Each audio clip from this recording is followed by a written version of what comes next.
Hey everybody, how's it going? It is Matt and it is Wild Wednesday, and I got another fantastic film for you today.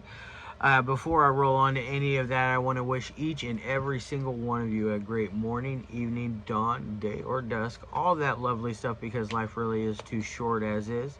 Please do me a huge favor and like, share, and subscribe. I love seeing each and every one of you when I'm here to do reviews. I know it's been a lot lately, but I am so happy that I am booked completely for like 2 months straight for nothing but reviews for you guys, which is awesome.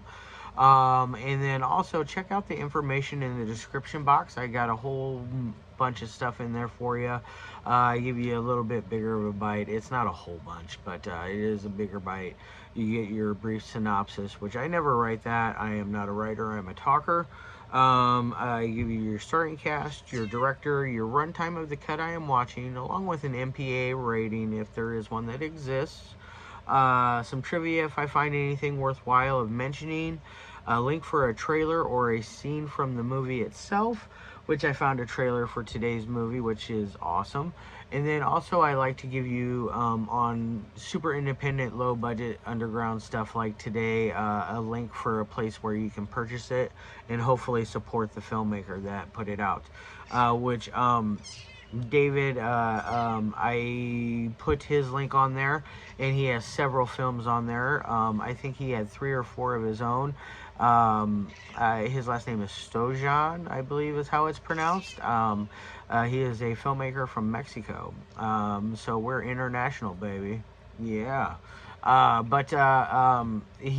reviewed 2 films that he distributes for Jack Mulvanarity, which I'm pretty sure I just murdered his last name, which was Doll Fluids, and the other one was it was Doll Fluids and Split, which were both very interesting in their own very own ways. Very manic feeling, drug fueled manic feeling, kind of like sadness, just depressing, just ugh, just screwed up stuff. But they're good. Unfortunately for those 2 films, but fortunate for today's film, I actually like today's film much more than both Doll Fluids and Split, which today's film came out this year, 2023, and is none other than David Stojan's not Doll Fluids. It is Doll Slaves. I don't know why I was going to call it Doll Fluids. That's the Jack Mulvanarity film, but it's Doll Slaves, which is loosely kind of based off of the creepypasta of the Lolita Doll Slave. As you can hear, one of my obnoxious cats in the background keeps meowing. Hopefully that doesn't distract from everything too much. Yeah, we own 3 cats, and they are all 3 obnoxious in their own very ways. And they all love to try to get their own cameo in my videos each and every time, and I have to boot them in the butt sometimes. Yes. Yes. But anyway, so this is loosely based off of the Lolita sex slave dolls that creepypasta about. Basically what it is a limbless sex slave that has been broken in to do basically whatever you want sexually, without any repercussions or any kind of anything bad. Would you please stop meowing over there? You're really annoying me. But anyways, um, uh, uh, getting distracted. But it's kind of loosely based off that. They don't go to the degree of removing the limbs, but they do remove the tongue, and they do break her down in the nether regions. It gets very brutal and tough to watch in places, because it is so like just insanely like debaucherous and violent, and like it not just only is physically violent, but it is also verbally violent against the person as well, the female that they have captured. And essentially what it is this female is being used to somebody's paying to make them their own sex doll, their own sex slave, their own doll slave, so that um, our character Alpha is basically the man in charge, and he is a middleman, like, essentially, in ways. He is setting everything up between the buyer and the person that is breaking in the doll. Um, it goes through various levels of it, and it gets more and more depraved as it goes. It does get very X-rated, so do not watch the trailer around kids or anybody squeamish with sexual stuff, or do not watch it at work as well, because it is definitely far from safe from work. It has nudity in it. It is very, very violent, and it does, just to let you know, it does have Espanol in parts of it, so that if you do not habla Espanol, you are very screwed. My Espanol is muy mal, un poco, very, very little. But I can understand it, like listening to it and reading it. I can kind of like break it down a little bit more.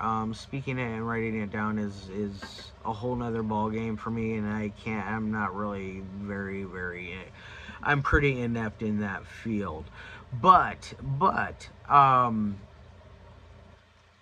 thankfully David sent with this, because there isn't any hard-coded subtitles on it, on the screener that I watched. I'm not sure about the movie itself when you buy the disc, which, by the way, when you do buy it, I think it comes signed. Something comes signed with it. I think I saw a signed card or something or other that came with it. But very cool stuff. But he was nice enough to send. Basically, it was a a document that had all the dialogue written down on it, and it told me exactly what was being said in Spanish that I didn't understand myself. So that helped a lot. So I kind of had to do some backtracking, reading, and then rewatch, read, then rewatch, read, then rewatch,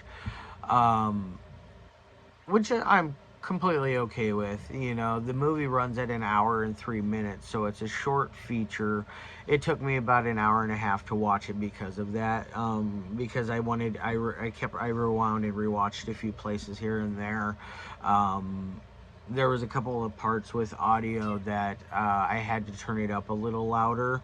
But other than that, you know, it's technically really sound, and dialogue is something that both David and I have talked about on several occasions, and we both come to a very good agreement that if you want to have at least a watchable, decent film, you need to have some good dialogue going on there, and let it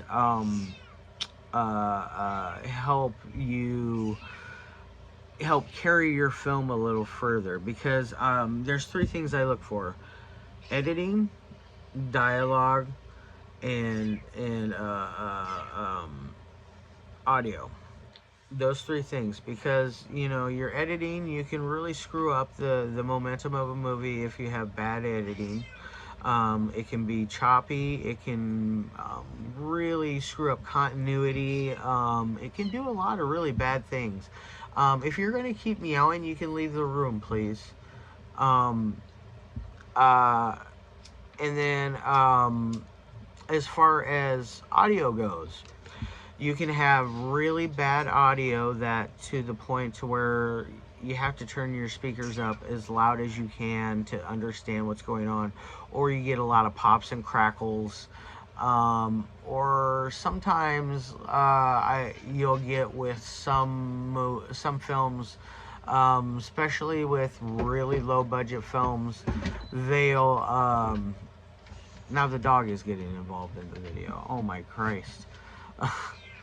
This video has been a disaster today. This is like my 6th time trying to do this, but I'm persevering and forcing through.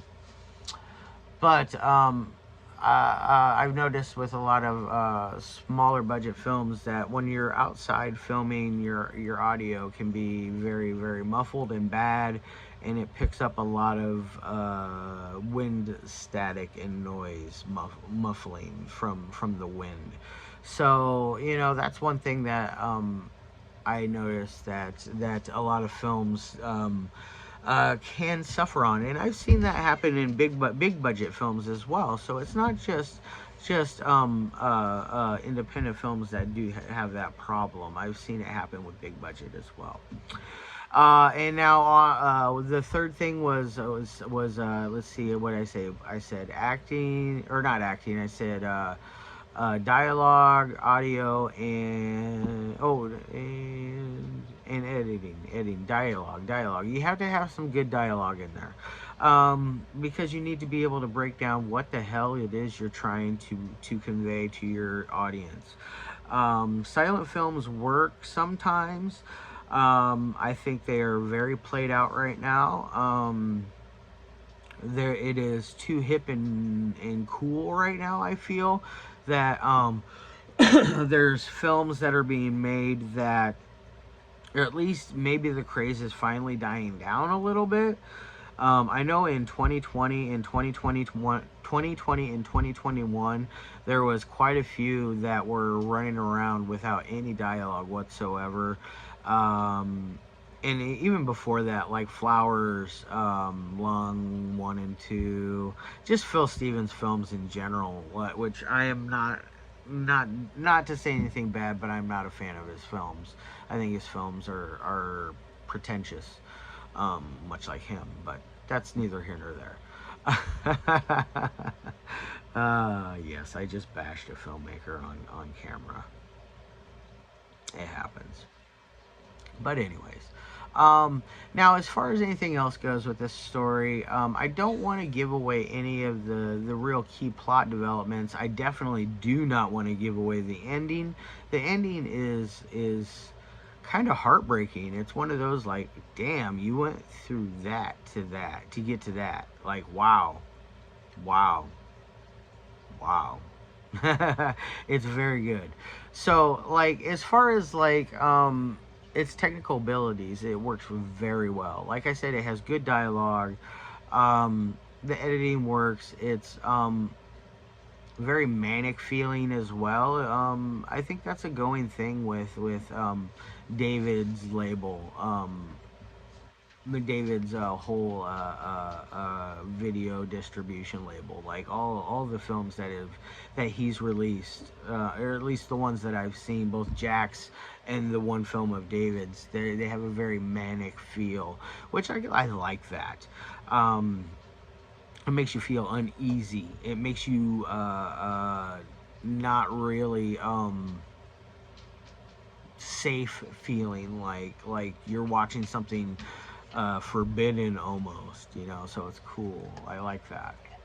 Now, as far as ratings go, on a 1 through 5 scale, I'm going to give this thing a 4 out of 5. This thing is a solid backup, buddy. You can't be in the video too. My dog, like I said, my dog's trying to get in here now. I have a dog and 3 cats, so yeah, I have a lot of animals. But I'm, like I said, a 4 out of 5. I think that's a very solid review for this film. I highly recommend it. 2 thumbs way the fuck up. Go out, check this one out. Hop on the website and purchase it. It's reasonably priced. It's not like ridiculous, like you're trying to buy a boutique label film, like you're not purchasing from Arrow or Vinegar Syndrome or Criterion or something along those lines. So keep that in mind. Alright guys, I love your faces. I'm not sure if I'll be here tomorrow. I have a funeral to go to, so it may be Friday by the time I'm back to do another review for you. But either way, I hope you guys have a fantastic rest of your day, and as always,